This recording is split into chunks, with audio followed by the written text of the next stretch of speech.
तो वीडियो को शुरू से लेकर लास्ट तक देखेंगे और जितने भी क्वेश्चन है इसके अंदर है और सभी क्वेश्चन को याद रखने का प्रयास करना है। अपने दोस्तों में प्लीज जम करके शेयर कर देंगे क्योंकि टाइम जो है काफी लिमिटेड में है। तो चलिए स्टार्ट करते हैं। सबसे फर्स्ट क्वेश्चन आपका स्क्रीन पर, रॉबिन्स द्वारा अर्थशास्त्र की दी गई परिभाषा के संबंध में क्या सही नहीं है, मतलब नेगेटिव सेंटेंस है, क्या सही नहीं है मतलब गलत है। दुर्लभ संसाधन या फिर दुर्लभ साधन या फिर उद्देश्यों के प्रति तटस्थता या फिर अर्थशास्त्र का सकारात्मक स्वरूप या फिर प्रायोगिक दृष्टिकोण। देखिए रॉबिन्स द्वारा जो अर्थशास्त्र की परिभाषा दी गई है उसमें प्रायोगिक दृष्टिकोण का कोई व्याख्या नहीं किया गया है, यानी प्रायोगिक दृष्टिकोण ये सही नहीं है रॉबिन्स के द्वारा दिया गया अर्थशास्त्र की परिभाषा में। तो ऑप्शन आपका डी करेक्ट आंसर हो जाएगा फर्स्ट नंबर क्वेश्चन का। अब सेकंड नंबर क्वेश्चन में पूछा गया है कि स्पष्ट कीजिए कि अर्थशास्त्र क्या है, यानी आपको एक्सप्लेन करने के लिए कह रहा है कि इकोनॉमिक्स ने अर्थशास्त्र क्या है। तो सिंपल सी बात है, अर्थशास्त्र एक ऐसा विज्ञान है या फिर एक ऐसा कला है जो कि इस बात पर निर्भर करता है, इस बात पर डिपेंड करता है कि अर्थशास्त्र का उपयोग कौन और किस उद्देश्य से कर रहा है। अर्थशास्त्र का उपयोग यानी प्रयोग कौन और किस उद्देश्य के लिए करता है, ठीक है, इसी को क्या कहते हैं, अर्थशास्त्र कहते हैं, ठीक है। यानी आपका ऑप्शन डी करेक्ट आंसर हो जाएगा सेकंड नंबर क्वेश्चन का। यानी आपको शॉर्ट फॉर्म में यहाँ आपको डिफिनेशन दिया गया है, परिभाषा दिया गया है इकोनॉमिक्स एंड अर्थशास्त्र का, ठीक है। अब चलिए थर्ड नंबर क्वेश्चन आपको पूछ रहा है कि किसी अर्थव्यवस्था की प्रमुख समस्या का संबंध किससे है, यानी किसी भी इकोनॉमिक्स की बात की जाए, अर्थशास्त्र किसी भी अर्थव्यवस्था चाहे वो पूंजीवादी हो, समाजवादी हो या फिर मिश्रित अर्थव्यवस्था हो, तो उसकी जो प्रमुख समस्या का जो प्रमुख यानी जो प्रॉब्लम होता है उसका संबंध किससे होता है, विनिमय से या फिर सरकार द्वारा किए गए निर्णय से या फिर आर्थिक कल्याण से या फिर साधनों की दुर्लभता तथा आवश्यकताओं की बहुलता से। तो बिल्कुल इसका राइट आंसर क्या हो जाएगा, साधनों की दुर्लभता और आवश्यकताओं की बहुलता, ठीक है। यानी ज्यादा मतलब एक्सेस, यानी आवश्यकता बहुत ज्यादा है लेकिन साधन बहुत दुर्लभ है, मतलब कम साधन है और डिमांड बहुत ज्यादा है। तो ये किसी भी अर्थशास्त्र की मतलब किसी भी अर्थव्यवस्था की ये मेन समस्या होता, प्रमुख समस्या होता, ठीक है, चाहे वो कोई भी अर्थशास्त्र हो, पूंजीवादी, समाजवादी या फिर मिश्रित, ठीक है। तो ऑप्शन आपका डी करेक्ट आंसर हो जाएगा थर्ड नंबर क्वेश्चन का। अब चलिए फोर्थ नंबर क्वेश्चन में क्या पूछा गया कि उत्पादन संभावना वक्र के संबंध में क्या सही नहीं है। देखिए नेगेटिव सेंटेंस है, मतलब क्या सही नहीं है, मतलब तीन कथन जो है इसमें सही है, जो सही नहीं है एक वो आपको चूज करके निकालना है, ठीक है। मित व्यवस्था की प्रक्रिया की व्याख्या या फिर दो वस्तुओं का विभिन्न अनुपातों में उत्पादन या फिर साधनों के पुनः आवंटन का अभाव या फिर पूर्ण रोजगार तथा पूर्ण उत्पादन की स्थिति। तो इसका जो करेक्ट आंसर हो जाएगा वो हो जाएगा आपका साधनों के पुनः आवंटन का अभाव, साधनों के पुनः आवंटन का अभाव। ये जो है उत्पादन संभावना वक्र के संदर्भ में ये बात सही नहीं है, यानी ऑप्शन सी आपका करेक्ट आंसर हो जाएगा फोर्थ नंबर क्वेश्चन का, ठीक है। उत्पादन संभावना वक्र इस बात का कोई जिक्र नहीं करता कि साधन का कितना तरह से बंटवारा हो, कैसे मतलब उसका पुनः आवंटन हो, इसका कोई जिक्र नहीं करता, इसका अभाव है, ठीक है। अब देखिए क्वेश्चन में इसका अभाव है, ठीक। हाँ देखिए क्वेश्चन नंबर 5 में क्या पूछा गया कि माइक्रो तथा मैक्रो। देखिए माइक्रो का मतलब होता है समष्टि और मैक्रो का मतलब होता है माइक्रो का मतलब होता है व्यष्टि और मैक्रो का मतलब होता है समष्टि, ठीक है। तो माइक्रो अर्थशास्त्र और मैक्रो अर्थशास्त्र शब्दों का प्रयोग जो सबसे पहले अर्थशास्त्री किए थे वो कौन थे, तो सबसे पहले कौन किए थे, तो सबसे पहले जो इसका ये दोनों वर्ड का जो इस्तेमाल किया था वो रैग्नर फ्रिश ने, किसने, रैग्नर फ्रिश ने ये दोनों वर्ड का इस्तेमाल किया था, प्रयोग किया था। ऑप्शन बी आपका करेक्ट आंसर हो जाएगा 5 नंबर क्वेश्चन का, ठीक है। सभी क्वेश्चन से यूनिक क्वेश्चन है, बोर्ड एग्जाम में पूछे जाएंगे यहां से क्वेश्चन से, क्योंकि ये सभी क्वेश्चन आपका पूछा जा चुका है। क्वेश्चन कर रहा है कि व्यष्टि अर्थशास्त्र किसका प्रयोग करता है, सीमांत विश्लेषण या फिर पिंड प्रणाली या फिर मौद्रिक विश्लेषण या फिर आयस विश्लेषण। देखिए यहाँ व्यष्टि अर्थशास्त्र की बात होती है, समष्टि नहीं। तो व्यष्टि जो अध्ययन करता है ये व्यक्तिगत मतलब अध्ययन करता है किसी एक फॉर्म या फिर किसी एक व्यक्ति के आर्थिक क्रियाकलाप का क्या करता है, स्टडी कराता है, ठीक है। तो ये जो है ना सीमांत विश्लेषण यानी व्यष्टि अर्थशास्त्र का प्रयोग कहां होता है, सीमांत विश्लेषण में होता है, यानी ऑप्शन आपका एक करेक्ट आंसर हो जाएगा 6 नंबर क्वेश्चन का। अब नेक्स्ट क्वेश्चन देखिए, क्वेश्चन करा के अर्थव्यवस्था का चक्रवाकार प्रभाव यानी सर्कुलर फ्लो जो होता है की व्याख्या का संबंध किससे है, व्यष्टि या फिर समष्टि भाव या फिर व्यष्टि भाव तथा समष्टि भाव का परस्पर संबंध या फिर बाह्य भाव। तो इसका जो संबंध होता है इसका संबंध होता है व्यष्टि भाव तथा समष्टि भाव का परस्पर संबंध से इसका रिलेशन होता है। ऑप्शन आपका सी करेक्ट आंसर हो जाएगा 7 नंबर क्वेश्चन का। अब देखिए क्वेश्चन नंबर 8 आपका स्क्रीन पर क्या पूछा है कि कुल उपयोगिता अधिकतम है जब, कुल उपयोगिता यानी टोटल जो यूटिलिटी होती है, टोटल यूटिलिटी मैक्सिमम होगा जब, यानी कंडीशन पूछा गया तो मैक्सिमम कब होगा, जब सीमांत उपयोगिता 0 होगा, जब mu 0 होगा, mu 0 होगा, mu is equal to 0, then tu क्या हो जाएगा, मैक्सिमम हो जाएगा, इसका ग्राफ आगे चल जाएगा यानी ऊपर भागेगा, ठीक है। यानी ऑप्शन आपका एक करेक्ट आंसर हो जाएगा 8 नंबर क्वेश्चन का, ठीक है। कुल उपयोगिता अधिकतम है जब सीमांत उपयोगिता 0 है। अब देखिए 9 नंबर क्वेश्चन में क्या पूछा गया कि एक प्यासे व्यक्ति को पानी का दूसरा गिलास कम संतुष्टि देता है, इसकी व्याख्या किस नियम के द्वारा की नियम के अंतर्गत आती है, ठीक है। तो इसकी जो व्याख्या आती है, देखिए यहाँ क्या हो रहा है, दूसरा गिलास अगर पानी पिएगा तो उसको जो होता है उसको उपयोगिता कम हो जाएगा। अब वहाँ दूसरा गिलास अगर पानी लेगा तो वो सही ढंग से अगर पीना चाहेगा तो जितना गिलास पहला गिलास में पानी जितना पिएगा उतना दूसरा गिलास में नहीं पिएगा, तो वहाँ एक तरह से हरास हो रहा है, वहाँ पानी का उपयोग वो कम कर रहा है, ठीक है। पानी का दूसरा गिलास में पानी का उपयोग वो कम करेगा, तो वहाँ क्या हो रहा है कि उपयोगिता में कमी आ रही है, तो उपयोगिता में ह्रास आ रही है, तो वहाँ कौन सा नियम काम करेगा? उपयोगिता ह्रास नियम। कौन सा नियम? उपयोगिता का ह्रास नियम वहाँ अंतर्गत आएगा, यानी इसी नियम हुआ, यही नियम हुआ अप्लाइड होगा। ठीक है, ऑप्शन आपका सी करेक्ट आंसर हो जाएगा 9th नंबर क्वेश्चन का। अब देखिए क्वेश्चन नंबर 10th में क्या पूछा गया कि उपभोक्ता संतुलन में होगा। उपभोक्ता कब संतुलन में होगा, यानी जो बैलेंस से मतलब सिचुएशन होता है, कब सिचुएशन होगा इसका। ठीक है, तो ये सिचुएशन तभी आता है जब mu(x) बाई mu(y) बराबर होता है px बाई py। ठीक है, ये दोनों अगर बराबर होता है, यानी जब संतुलन की बात की जाती है, तो आपको माइंड में ये समझ जाना चाहिए कि कोई दो राशि फर्स्ट राशि और सेकंड राशि की जो समतुल्यता की बात की जाती है, मतलब इक्वलिटी की बात की जाती है। ठीक है, तो ऑप्शन आपका सी करेक्ट आंसर हो जाएगा 10th नंबर क्वेश्चन का। अब देखिए क्वेश्चन नंबर 11 तक क्या पूछा गया कि मांग का नियम अन्य बातें समान रहने पर, मांग का नियम का अन्य बातें, यानी जो भी चर होते, जो भी फैक्टर्स होते, जो भी अन्य बातें का मतलब यहां ये हो जाएगा कि जो भी मतलब अदर फैक्टर्स होते वो अगर समान रहेगा, जनरल रहेगा, उसको घटाया बढ़ाया नहीं जा सके, तो इसके बीच का जो संबंध व्यक्त करता है वो कौन करता है। ठीक है, तो इसके बीच का जो संबंध हो जाएगा वो हो जाएगा वस्तु की कीमत तथा उसकी मांग की मात्रा। वस्तु की कीमत यानी प्राइस क्या है और इसका डिमांड कितना है, उसका कितना क्वांटिटी में डिमांड है, कितना प्राइस है, इस चीज पर डिपेंड करेगा, यानी किसके बीच संबंध व्यक्त करता है, यही दोनों के बीच संबंध व्यक्त की जाती है। कीमत अगर ज्यादा हुआ तो मांग घटेगा, मांग घटेगा तो जाहिर सी बात है वहां कीमत बढ़ा है। ठीक है, क्योंकि कीमत घटने से क्या होता है कि मांग बढ़ जाती है और कीमत बढ़ने से मांग घट जाती है। ये दोनों में होता है व्युत्पन्न समानुपाती होता है। क्यों? क्योंकि इसमें जो होता है इन्वर्सली प्रोपोर्शनल होता है। ठीक है, अब देखिए क्वेश्चन नंबर 12 में पूछा गया कि गणक संख्यात्मक दृष्टिकोण उपभोक्ता संतुलन की व्याख्या के लिए निम्न में से किस धारणा का प्रयोग करते, कौन सा आइडियोलॉजी का इस्तेमाल करता है वो। ठीक है, तो वो आइडियोलॉजी जो है वो सम सीमांत उपयोगिता, किसका? सम सीमांत उपयोगिता जो धारणा है इसी का प्रयोग करते हैं। ऑप्शन आपका बी करेक्ट हो जाएगा 12th नंबर क्वेश्चन का। अब देखिए क्वेश्चन नंबर 13 में पूछा गया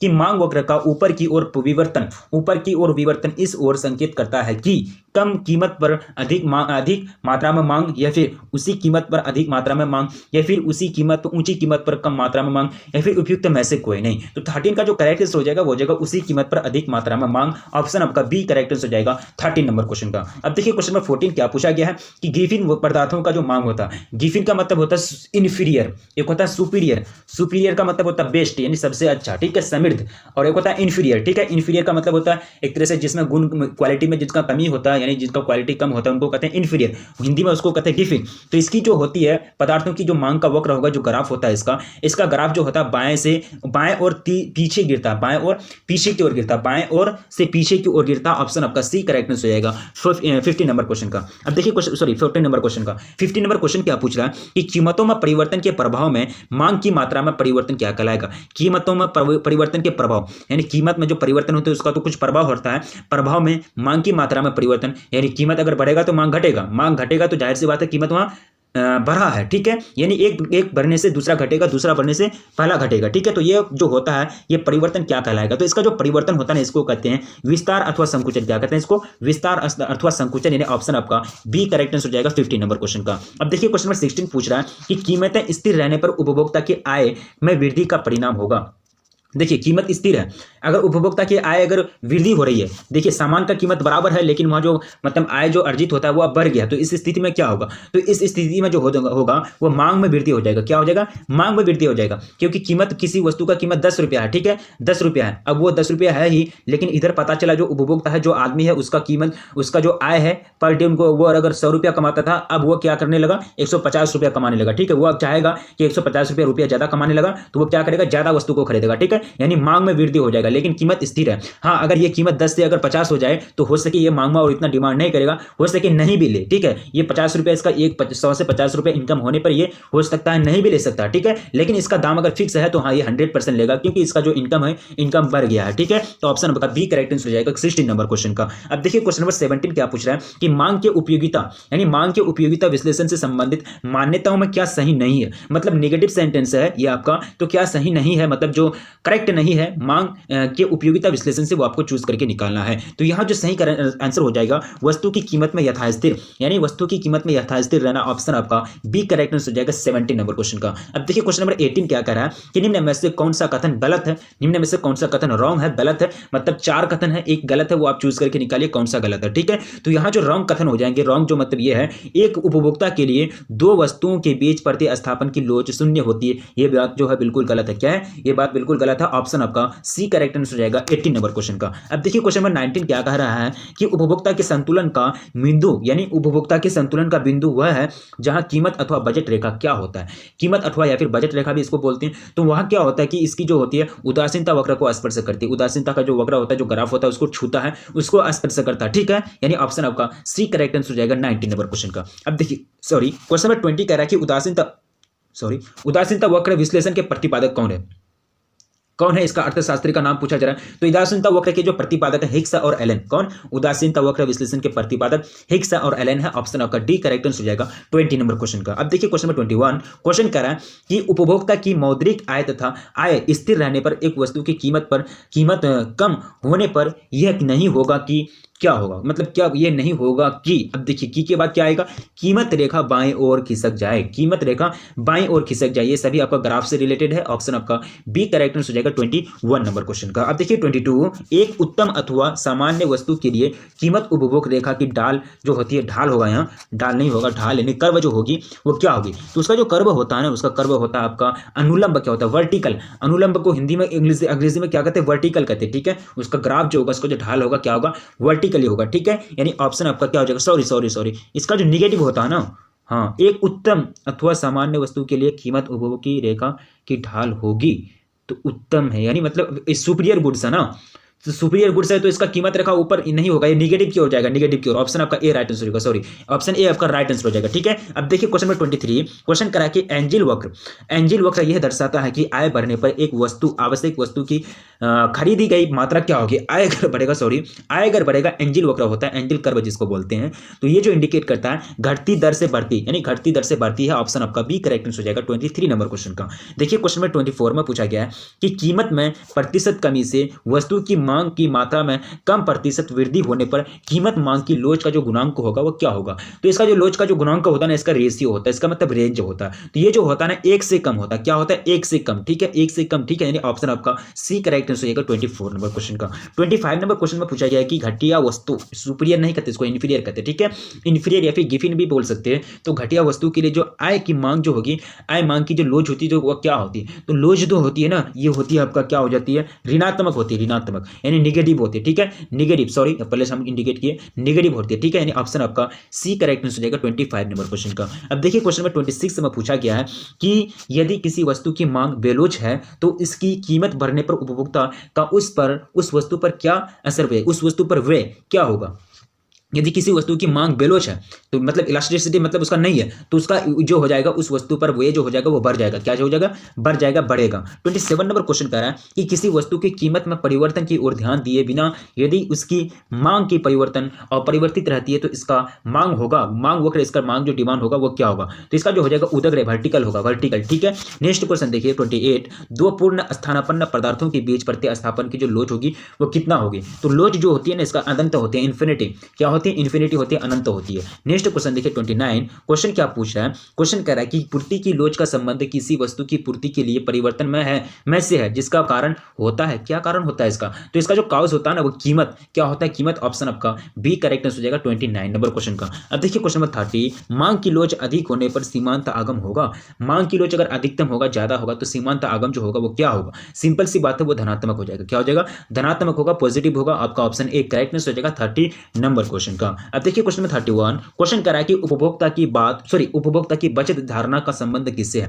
उपभोक्ता की बचत धारणा का संबंध जो होता है वो होता है उपभोक्ता द्वारा की गई खरीद से अतिरिक्त संतुष्टि की कर सकते, ठीक है। यानी ऑप्शन आपका सी करेक्ट हो जाएगा 31 नंबर क्वेश्चन का। अब 32 क्वेश्चन कह रहा है कि निम्न में से किसी उपभोक्ता की बचत की मान्यता नहीं माना गया है। उपभोक्ता हम लोग कौन है? कंज्यूमर है, हम लोग क्या है? कंज्यूमर है, जो उपभोग करता है। यानी उपभोक्ता क्या है? जो उपभोग करता है, यानी अर्थशास्त्र में जितने भी सामान है, ठीक है। तो इसका जो राइट आंसर हो जाएगा वो जाएगा आपका उपभोक्ता की बचत तथा कीमत में प्रत्यक्ष संबंध। उपभोक्ता की बचत तथा कीमत में प्रत्यक्ष संबंध होता है। कैसे प्रत्यक्ष संबंध होता है? अगर बचत ज्यादा होगा तो किसी वस्तु का जो कीमत होगा वो कीमत पर जो होगा एक तरह से कीमत बढ़ेगा या फिर घटेगा, तो कोई दिक्कत नहीं। बचत अगर ज्यादा होता है तो वहाँ किसी वस्तु का अगर कीमत ज़्यादा होता है तो वहाँ बचत कम होगा, क्यों? कोई ऐसी वस्तु होती है जिसको खरीदना जरूरी होता है, तो अगर वस्तु का कीमत अगर घटेगा तो बचत ज़्यादा होगा, अगर वस्तु का कीमत बढ़ेगा तो बचत क्या होगा? घटेगा। देखिए आपके पास थोड़ा सा समझा देते हैं कैसे। प्रत्यक्ष का मतलब होता है डायरेक्ट। देखिए अगर आपके पास अगर 100 रुपया है, ठीक है, 100 रुपया अगर कमाए तो 100 रुपया में से आपको 50 रुपया जो है खर्च करना पड़ता, 50 रुपये का कोई वस्तु लेके आना पड़ता मार्केट से, ठीक है। लेकिन वहाँ क्या हो रहा है, इस वस्तु का कीमत बढ़ रहा है। अगर इस वस्तु का कीमत अगर 50 रुपया इधर खर्चे तो आपका 50 रुपया बचता है ना जी। अगर यहाँ 60 रुपया हो जाए वस्तु का कीमत 50 की जगह 60, तो आपका इधर कितना बचेगा, 100 में 60 घटाइए तो कितना बचेगा, 40 बचेगा, ठीक है। कितना बचा, 40 बचा। मतलब ये बढ़ रहा है, वस्तु का कीमत बढ़ रहा है तो आपका वस्तु का कीमत बढ़ रहा है तो आपका जो बचत है वो घट रहा है। अगर वस्तु का कीमत घटेगा तो आपका बचत बढ़ेगा। तो डायरेक्ट इसी को कहते हैं ना, यानी एक वस्तु का कीमत एक तरह से प्रत्यक्ष संबंध है, ठीक है। यानी आपका ऑप्शन बी करेक्ट हो जाएगा 32 नंबर क्वेश्चन का। अब देखिए क्वेश्चन में क्या हो जाएगा 33।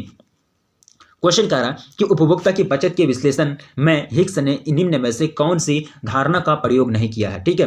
यानी कौन सा आइडियोलॉजी का प्रयोग नहीं किया, तो आय तुल्य परिवर्तन, आय तुल्य परिवर्तन ये धारणा का प्रयोग नहीं किया है उन्होंने। ऑप्शन आपका सी करेक्ट हो जाएगा 33 नंबर क्वेश्चन का। 34 कह रहा है कि उपभोक्ता की बचत के दृष्टिकोण से निम्न में से किस प्रकार की लागत स्थिति वाले उद्योग पर वस्तु है, ठीक है। तो इसका जो करेक्टनेस हो जाएगा वस्तु कर लगाना उचित होगा, वस्तु पर कर लगाना उचित होगा, है ना। तो वस्तु कर लगाना उचित तभी होगा जब बढ़ती हुई लागत क्या हो जाएगी, बढ़ती हुई लागत हो जाएगी। ऑप्शन ए आपका राइट आंसर हो जाएगा 34 नंबर क्वेश्चन का। अब देखिए क्वेश्चन 35 क्वेश्चन पूछा गया कि औसत उत्पाद अधिकतम होगा जब, औसत उत्पाद क्या बोलते हैं, एवरेज प्रोडक्ट अधिकतम होगा, मैक्सिमम होगा। तो जब कैसे, यानी कंडीशन होगा, तो जब क्या हो जाएगा सीमांत उत्पाद और औसत उत्पाद बराबर हो जाएगा, तब क्या हो जाएगा, औसत उत्पाद अधिकतम होगा। ऑप्शन आपका सी करेक्ट आंसर हो जाएगा 35 नंबर क्वेश्चन का।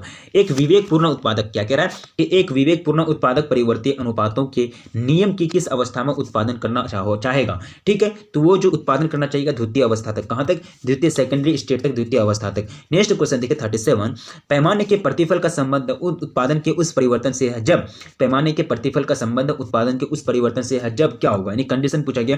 तो जब होता है जब कब, यानी उत्पादन के सभी साधनों का एक ही अनुपात में परिवर्तित होना, यानी एक ही अनुपात में। कहने का मतलब ये कि कोई रेशियो को अगर बदल रहे हैं, कोई सभी रेशियो को बदला जाता है, सभी घटक सभी फैक्टर को बदला जाता है, लेकिन एक ही रेंज में बदला जाए, किसी को ज्यादा किसी को कम नहीं, यही सी बात को कहा जा रहा है। ऑप्शन ए में आपका राइट आंसर ऑप्शन ए हो जाएगा 37 नंबर क्वेश्चन का। अब देखिए क्वेश्चन में क्या पूछ रहा है 38। कॉब डगलस, क्या पता है, कॉब डगलस उत्पादन फलन से प्राप्त होता है। तो इससे जो प्राप्त होता है वो होता है पैमाने के स्थिर प्रतिफल। क्या होता है प्राप्त, पैमाने के स्थिर प्रतिफल प्राप्त होता है। 39 क्या पूछ रहा है कि कॉब डगलस उत्पादन फलन के अनुसार प्रतिस्थापन की जो लोच होती है वो क्या होती है। तो उसका जो लोच होता है ना, उसका लोच हो जाता है आपका इकाई के बराबर, यूनिट के बराबर यूनिट होता है, ठीक है। नेक्स्ट क्वेश्चन पूछा गया कि एक संपादक वक्र जो होता है ये जाता है उद्गम बिंदु की ओर कन्वेक्स होता है, यानी उन्नतोदर होता है। ऑप्शन आपका बी करेक्ट हो जाएगा 40 नंबर क्वेश्चन का। ये सभी क्वेश्चन से यूनिक क्वेश्चन है, बोर्ड एग्जाम में सभी क्वेश्चन से पूछे जा चुके हैं और इनमें से सभी क्वेश्चन से जो है आप याद रखने का प्रयास करेंगे क्योंकि यहाँ से आपको क्वेश्चन से पूछे जाएंगे, ठीक है। बोर्ड एग्जाम काफी नजदीक आ चुका है, आपके पास इतना टाइम नहीं है जो आप नोट बनाएंगे